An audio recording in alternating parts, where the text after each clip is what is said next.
ఉద్యోగం పేరుతో ఓ యువతిపై అఘాయిత్యానికి పాల్పడ్డాడు ఓ సాఫ్ట్వేర్ సంస్థ మేనేజర్. హైదరాబాద్లోని అమీర్పేట్ మధురానగర్ లో జరిగిన ఈ ఘటన స్థానికంగా కలకలం రేపుతుంది. అమీర్పేట్ మధురానగర్ లో ఉంటున్న ఓ కంపెనీలో జాబ్ వేకెన్సీ ఉండడంతో అప్లై చేసింది.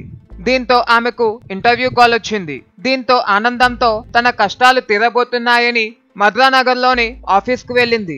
ఇంటర్వ్యూకి వచ్చిన యువతిని సాఫ్ట్వేర్ సంస్థ మేనేజర్ నవీన్ కుమార్ సెలెక్ట్ అయ్యావని, జాబ్ లో జాయిన్ కావాలంటే దానికి తన సిమ్ కార్డు కాకుండా ఆఫీస్ సిమ్ కార్డు అవసరమని తెలిపాడు.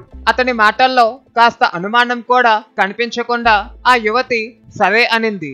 ఆ యువతిని మాటల్లో పెట్టి తన గురించి కూపి లాగేందుకు ప్రయత్నించాడు. సరే, రేపు తన ఇంటికి రావాలని, నేను బిజీగా ఉంటానని ఆ యువతితో మేనేజర్ నవీన్ కుమార్ నమ్మబలికాడు.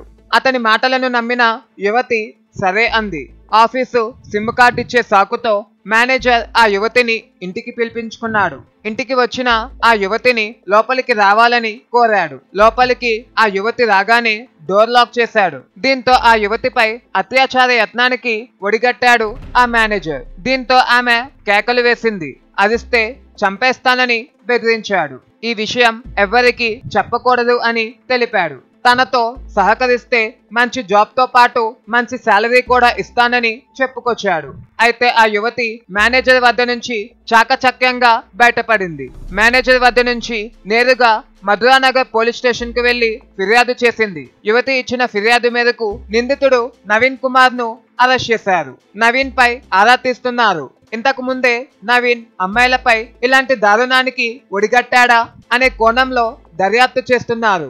నిరుద్యోగ యువతులు ఇలాంటి వారితో జాగ్రత్తగా ఉండాలని తెలిపారు. ఇక ఇలాంటి మరిన్ని ఇంట్రెస్టింగ్ అప్డేట్స్ కోసం మా ఛానల్ ని లైక్ చేసి సబ్స్క్రైబ్ చేసుకోండి.